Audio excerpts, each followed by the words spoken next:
Your government just printed $2 trillion in 18 months. Your groceries cost 40% more. Your savings lost a quarter of their value. But here's what nobody's telling you. This playbook is ancient. Spain tried it in 1640, France in 1720, Britain in 1797, and every single time, same ending, with violence. Because when you control the money supply, you don't actually need to win wars. You just need everyone else to lose them. Three empires figured this out. One used it to rule a quarter of the planet. Let me show you how gold became ammunition. August 1588. The Spanish Armada is literally burning in the English Channel. We're talking 130 ships, 30,000 men, the most powerful invasion force humanity had ever seen. England's got 34 ships and 6,000 sailors. Spain's been the dominant world power for 100 years. This should have been a slaughter. Instead, Spain gets absolutely demolished. And yeah, historians love to credit the weather, tactics, English innovation. But that's not the real story. Spain lost because 14 months earlier, King Philip II had to declare bankruptcy. For the fourth time. Think about that. The most gold-rich empire in human history couldn't even pay its own soldiers. Why? Because Spain never understood the real secret. Gold doesn't win wars. The ability to magically turn gold into infinite money, that's what wins wars.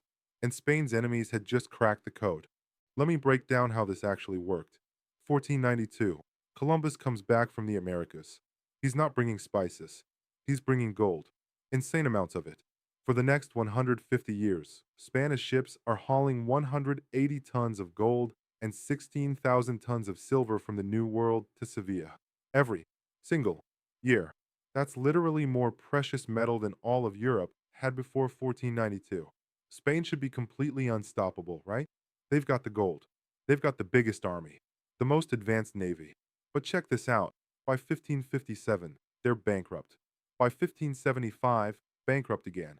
1596, bankrupt a third time. 1607, bankrupt number 4. How do you go bankrupt when you literally own the gold mines? Here's what actually went down.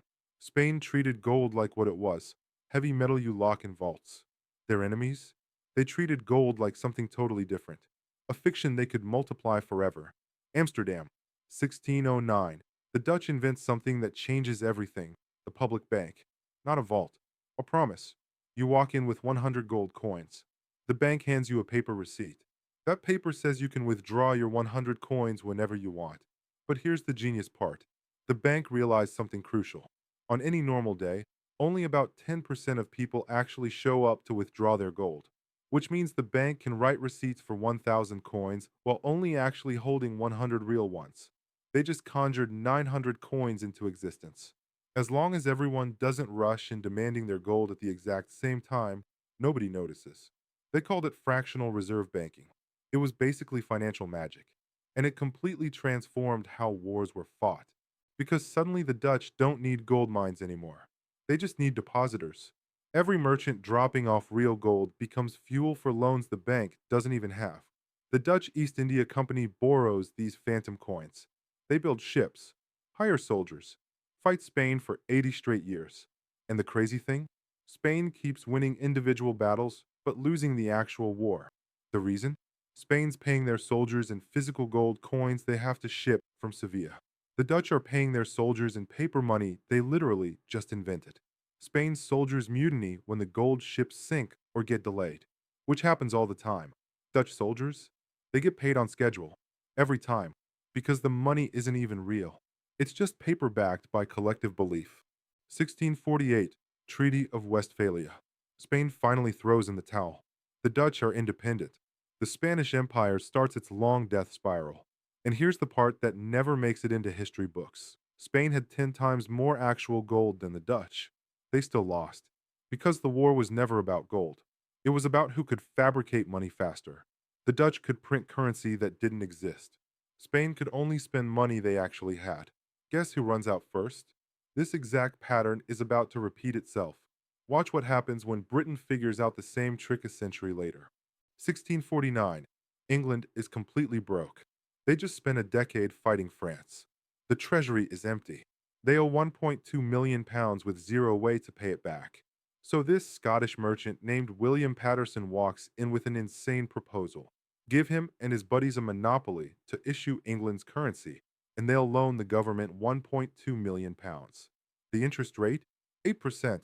Forever. The government actually agrees. The Bank of England is born, and it's not really a bank. It's a private corporation that literally bought the right to print a nation's money. The bank creates 1.2 million pounds out of thin air. Complete nothingness. They loan it to the government. Now the government owes the bank 1.2 million pounds plus 8% every year. But hold on. Where does the interest money come from? The only money in existence is the 1.2 million the bank just created. The interest hasn't been created yet, which means it's mathematically impossible to ever pay back the debt. That's not a bug. That's the entire design. The government needs more money to cover the interest payments, so they borrow more from the Bank of England. The debt grows forever. And here's the beautiful part if you're the bank. The government has to keep conquering, keep taxing, keep extracting wealth from colonies just to service this infinite debt. The bank doesn't need to conquer anything. They just keep lending. Every war Britain fights makes the debt bigger. Every expansion of the debt makes the bank richer. The incentive structure just completely flipped. It's not about acquiring gold anymore. It's about keeping the debt machine running. And the fuel for that machine? War. 1757, Battle of Plassey. Robert Clive and 3,000 British soldiers crush 50,000 Indian troops. Britain seizes control of Bengal, the richest province in all of India. History books call it military genius. It wasn't. It was currency manipulation at scale. The British didn't lead with soldiers. They led with the British East India Company. The company starts issuing loans to Indian princes in pounds sterling, not in gold, in paper money backed by the Bank of England. These princes borrow to fund their armies, fight their rivals, build their palaces. They think they're getting gold. They're getting debt. When they can't pay back the loans, the British East India Company forecloses. Not on property, on sovereignty. The company takes over tax collection, then the administration, then military control, then the whole subcontinent. All because of loans that were never real money in the first place. By 1765, the British East India Company controls more land than the actual British government. They've got their own army, 260,000 soldiers. That's twice the size of Britain's real military. Their own courts, their own tax system, their own foreign policy. A private corporation just conquered a subcontinent, not with better weapons, with better accounting. They realized you don't need to win battles if you control the debt. You just wait for your enemies to bankrupt themselves fighting each other with money you printed. Then you stroll in and foreclose. Here's what they don't teach you about the British Empire. At its peak in 1920, Britain controlled 24% of the entire planet, 412 million people, a quarter of all humans. How? Sure, they had solid ships. Disciplined soldiers, absolutely. But so did Spain. So did France. So did the Ottoman Empire. Britain's actual secret weapon wasn't cannons. It was the pound sterling backed by absolutely nothing except the promise it was worth something. They exported debt disguised as investment. Every colony borrowed in pounds to build railroads, ports, telegraph lines, infrastructure specifically designed to help them export raw materials back to Britain. The interest on those loans, paid in raw materials, cotton, tea, rubber, gold. The colonies were literally extracting their own wealth to service debt in currency Britain printed for free. It's possibly the most profitable scam in human history, and it worked for 200 years. But here's where the whole system starts breaking down, because the same mechanism that builds empires also destroys them. 1914, World War I kicks off. Britain borrows massively to fund the war effort. From who? The Bank of England, obviously. But the Bank of England is running dangerously low on gold to back all the currency they're printing. So they borrow from America. And America demands payment in actual gold, real physical gold, not paper promises. By 1919, Britain owes the United States $4.7 billion. That's more gold than the Bank of England even has in their vaults. The pound sterling, backed by nothing but confidence, suddenly faces a massive confidence crisis. If Britain can't pay up, the entire system implodes. September 1931, Britain does the unthinkable. They abandon the gold standard completely. The pound is no longer backed by gold. It's backed by nothing. Just a government promise that it holds value. And here's what happens. Absolutely nothing. The pound doesn't collapse. The empire doesn't immediately crumble. Because the secret was never actually the gold. It was always the belief. As long as people believed the pound had value, it had value. The whole system runs on collective delusion. And that delusion held strong for another 15 years until someone else learned the trick. July 1944, Bretton Woods Conference. World War II is winding down. The Allies are redesigning the entire global financial system. Britain wants the pound to stay as the global reserve currency. America has other plans. The dollar, backed by gold, at a fixed rate, $35 per ounce. Every other currency pegs to the dollar. The dollar pegs to gold. America's got the gold, 20,000 tons of it, two-thirds of the entire world's supply. They won the war. They won the currency war. The British Empire spent 3 centuries conquering the world to control the money supply. America did it in one conference by having the most gold at the exact moment everyone agreed to make gold matter again. But here's the twist. America learned everything from Britain. Having the global reserve currency means you can print money and export the inflation. Every country needs dollars to buy oil, to trade internationally, to hold in their reserves. Which means America can print dollars and the entire world has to accept them. It's the exact same trick Britain pulled with the pound, just bigger, global. And it works beautifully until August 1971. Fort Knox, 1971. America's got a serious problem. They printed way too many dollars. France knows it. They're demanding their gold back. Converting dollars to gold as fast as humanly possible. Other countries are watching closely. If everyone demands gold simultaneously, America defaults. The gold runs out. So Richard Nixon does exactly what Britain did in 1931. He closes the gold window. Dollars are no longer convertible to gold. The system becomes pure fiat, money backed by nothing except the government's word, and the implied threat of violence if you refuse to accept it. That's actually why it's called fiat.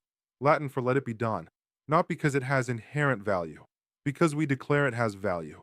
Here's what happened next. Inflation. Massive, crushing inflation.